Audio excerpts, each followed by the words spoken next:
Oh, yeah. Yeah. But they also are concerned about whether they want to have career or marriage. Right. I guess if there's going to be a nuclear war... Well, you got to do something in the meantime, you know. You're right, there's not time for both. Not really. Right, not really. Yeah, right. It does, I mean, the nuclear war thing, it seems like that's easy to see because... It's true that most of the energy is still going to the old arms buildup. It hasn't changed a bit, not a bit, you know. It's more horrible than ever. And not only that, but we haven't done anything to get rid of all the old shit, you know. So it's, you know, that thing has been growing and growing and growing for the last 30, 40 years, and it looks bad. I mean, if you're a kid now, that's what you see, you know. That's the immediate past. All you see is there's been 40 years of this shit. Nobody has made any serious effort to turn it in any direction. You know, I mean, I'm scared too, frankly. It used to be that it was one weird old man with a sign saying the world is coming to an end. And now you get them embossed on bumper stickers. Right. Right. But still, you know the parable of the 100th monkey? I don't think so. Oh well, this is the 100th monkey. A kind of New Age parable about these monkeys on an island that have subsisted on sweet potatoes, and they eat them with the sand. Oh, I know about those monkeys. Yeah, I know. That's a real thing, those monkeys. They wash them in the salt water. But one monkey started it. One young That's monkey. right, a young monkey, a young female monkey. Oh, you knew it was female? Yes. I was wondering about that. Yeah, it's a female monkey. I saw the thing on TV that ran it down. Oh, so that's important because then other young monkeys started following suit. Yeah. And when there was a certain critical mass, and that's the metaphor of the 100th monkey, it could have been the 97th or the 108th, when that enough young monkeys were doing it, then the first adult monkey started doing it. Oh, I see. And so it's reverse generational influence. Oh, I see. Then other adult monkeys started doing it. Oh, there was a moment then when they... Yeah, I remember them saying that there was like a moment when all of a sudden it seemed as though all the monkeys knew how to do it. And then even on adjoining islands... That's right. It was like all over. Something was in the culture. A psychic connection. And so how that applies to human behavior is that each one of us, no matter what we're doing on an individual or a group basis, if we take ourselves as the 100th monkey that we represent symbolically, right on, we could be the one to change the tide. Absolutely, right. You know? It always did seem like it was a matter of numbers. I mean, like you really only needed a percentage of, people kind of pulling psychically in the right direction in order to just avoid the worst possible scenario. Yeah. And it always seemed like that the positive had some kind of natural inclination to get the weight. You know, like the destructive doesn't have it lacks destroying things lacks a certain element of organization or something. You know what I mean? It's like it's operating at a disadvantage essentially because the idea of building things always requires some kind of agreement and so forth. The idea of destroying things doesn't require any of that. It's it kind of works against itself in the long run. That's an interesting idea. I believe that idea. I always believed that the psychedelics meant that to me in a certain way. I always felt if enough people got turned on, there would be sort of a consciousness jump of some sort, sort of a paradigm shift in reality somehow. And I think it's been happening on a it's been much slower than anybody imagined. I mean, that's kind of the way I've chosen to deal with it philosophically myself to avoid getting too discouraged. In the meantime, just to think of it's going to take a long time. Do you think that since the roots of the dead are psychedelic? Yeah. Do you think that affects the structure of a song in particular, or the structure of a concert in terms of the build-up? Yeah. I understand the question. It doesn't so much affect the structure of a song, particularly. Except when you have a free rein in the middle of it. That's right. And when sometimes a song, sometimes some of our songs are big affairs, and some of them are also meant to be opened up. To have. They're kind of like loose leaf files. You can open them up and stick things in them. Some of them are arranged that way so that you can sort of contain an experience of one's sort of direct it. And our second half definitely has a shape which if not directly, at least partially inspired by the psychedelic experience as a waveform. You know what I mean? There's a sort of a rise and that. That's the second half for us is the thing of taking chances and going all to pieces, you know, and then coming back and reassembling. And that's the leap of faith of the psychedelics, which is somehow I'll get back to that core. That's right. I may make a few convolutions in the process. Right. You might lose a few pieces. Right.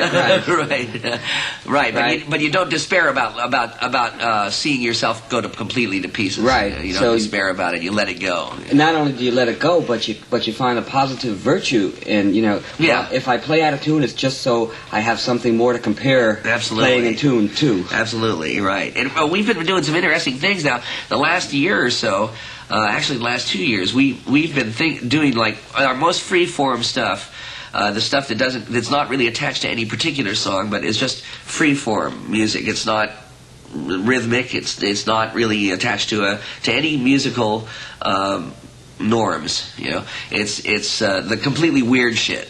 We've been doing stuff with that. We've been picking themes for that and saying and thinking of that as being like a painting or a movie, you know. And we've been picking themes like I think our most recent theme was Reagan in China was one of our themes. We just do it like that. We take a theme, you know. One time we had the Gaddafi Death Squad was our theme, you know. Sometimes they're terribly detailed, the themes are, but sometimes they're just a broad subject, you know, and we do this when we think about it, when we remember to. It's not hard and fast ruled, but it's made that part of the music at times have some tremendous other level of organization that pulls it together. It makes it really interesting, you know. So and that's like it's like the thing of whether you worry about the world out there, you know, when you're having some kind of personal experience, a psychedelic experience or whatever, anything that's happening in your life, and that the world out there, how it affects you, how it sort of colors things that are happening in your trip or whatever, you know. It's like that works kind of that way. The music is like psychedelics in a way. I mean, and there are times even when I swear I come off the stage and I swear I've been dosed. I mean, I swear to it, but I know I haven't, and it's happened to all of us in the band. I know it. There is some you know, biochemical reality in there that has to do with maybe the loudness of the music, or maybe like the Indians believe, the East Indians believe that intervals in music contain emotional realities. Their music is organized where each interval has like an emotional truth that goes along with it, you know. And so when they're playing your heart, you know, or they're playing a kind of nervous system music. That's the way they believe it, and it feels that way when you hear it too. You know, so there may be those kind of realities in there. They're kicking off some kind of biochemical, you know, subtle brain proteins, you know, changes of that sort. You know, it could be that because there's certain notes when you reach on the guitar, I'll find my body moving. And when I'm real close to myself, I realize that what I'm doing is I'm producing endorphins. Absolutely, absolutely right. It's there. I mean, you know, I don't know, but you know, and since that work has all been, you know, I mean, that work is kind of outre. You know what I mean? Nobody really is delving into that stuff to see is it happening or is it not happening. Who knows how the cause and effect realities work? But everybody needs a metaphor for the mystery, you know. So people who hear that 100th monkey story say, well, the first young female monkey. The first one to wash at the sweet potato probably was an Aries, and they have a pioneer spirit. You know? Gotcha, right. Something to measure. Right, you are right. What was that sweet potato saying to that monkey? That's right. Right. Help me reach my sweet potato hood. right. Help me get the skin off. When the truth is that those monkeys needed all of that sand on the sweet potatoes for roughage in their diet. Yeah, right. Then these meddling anthropologists come along. Right. Now there's islands full of constipated monkeys. Right. It's amazing. What will we do about them? Yeah. What I want to get back to that image you said of getting a theme for how close to a gig will that happen?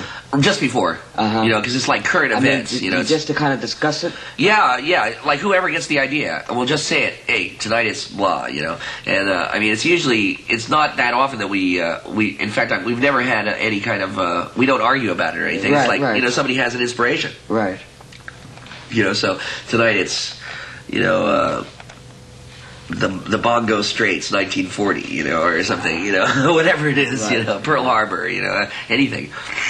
Right. And we take it from just what's in the air, like something in the news, maybe it's somebody famous's birthday, any of those kind of things. All right, but when you do Ronald Reagan visiting China, will there be some little Oriental touch to the music? Oh yeah. If you know what our theme is beforehand, and we used to tell the equipment guys, right. and then they would listen to see if they could hear any of it, know.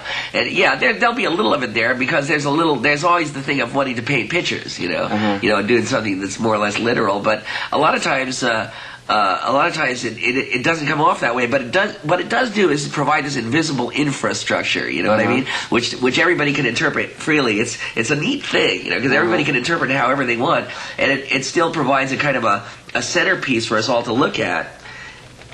It's a neat way to do it. It's provided for us more interesting shapes for that. Non-formed music, that shapeless music. Right. It's provided like all kinds of interesting new shapes using that. Before we started using that idea, that music would tend to get sometimes it would get dispersed so far that you couldn't relate to it at all, and sometimes it would make an effort to turn into something real fast, something familiar real fast, so it would hover between these two poles, and there was something not quite juicy about it, they were not quite as promising as it could be.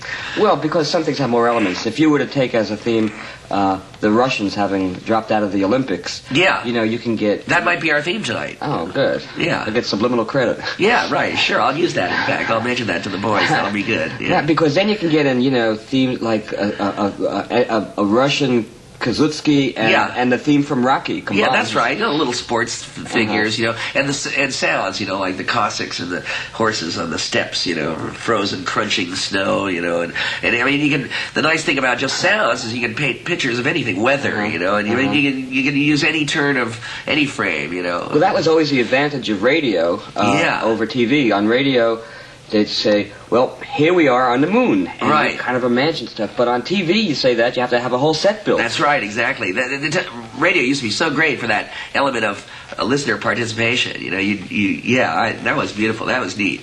Well, all right, when we're doing this on radio now, people are listening to this. You can paint, what picture would you paint for them to see? For them to see? Well, let's see. We should be... on enormous divans with silk cushions all over, surrounded by nubile maidens feeding us peeled grapes and you came up with that one. Bubbling hookahs. And you didn't have to think about that one very much, did you? No.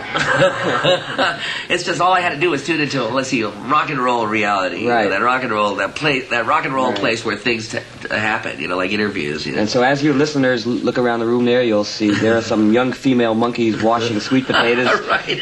in the saltwater bathtub. There's the wreckage of Jeeps over there, Well, is there a dynamic that goes with the Dead on stage, a dynamic between the equipment people and the band and the stage manager? Yeah. And it's almost like, the only thing I can compare it to is being in public school and taking the braid of hair and the girl in front of you and sticking it in the inkwell. Right, you are. Oh, yeah, right. Well, they're free to heckle us, It's what you do when you're, when you're in a comfortable situation, which is very familiar to you, and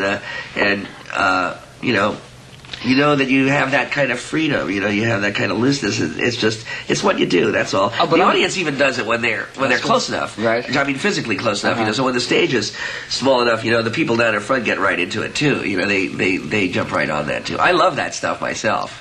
But I'm wondering if it's functional, if there's a certain subtle tension created that affects the music as much as...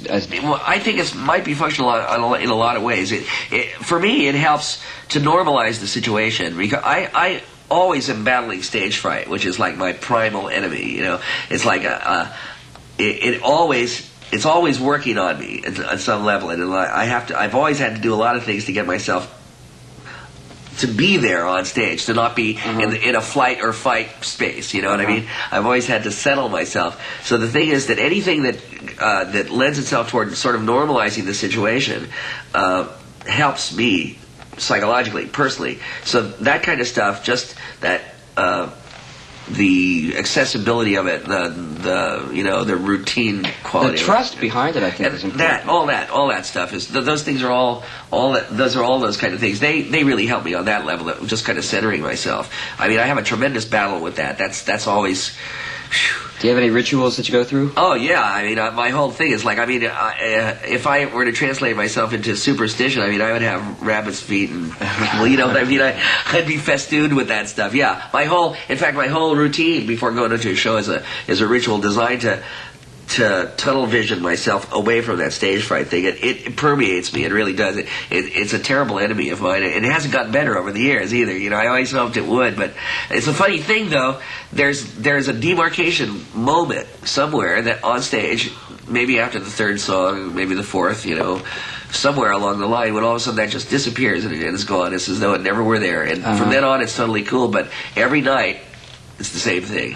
Every day before a tour, the night before leaving, I can't sleep that night. I'm so used to it now, you know, because I'm so nervous and jacked up from the anticipation of that first show. Right. It's an amazing thing. It has such power. It's, you know, and I don't think it's not a phobia really, because I think I'd miss it if it wasn't there. Yeah. You know, in a way, and it's not exactly unpleasurable either, you know. There's something to that tension, you know, but if it were just a little worse, I might go to a psychiatrist or something, you know what I mean? I might make some effort to adjust myself to do something about it, because it's one of those things that's almost uncomfortable. As it is, it's got just enough power where I've convinced myself that it's helpful, you know. So, you know, it's that kind of thing, but that's one of those things that people, I don't know whether people remember it or not, but the thing of just getting in front of a lot of people is a seed, you know. It's it's tough to do. Oh, you know, the best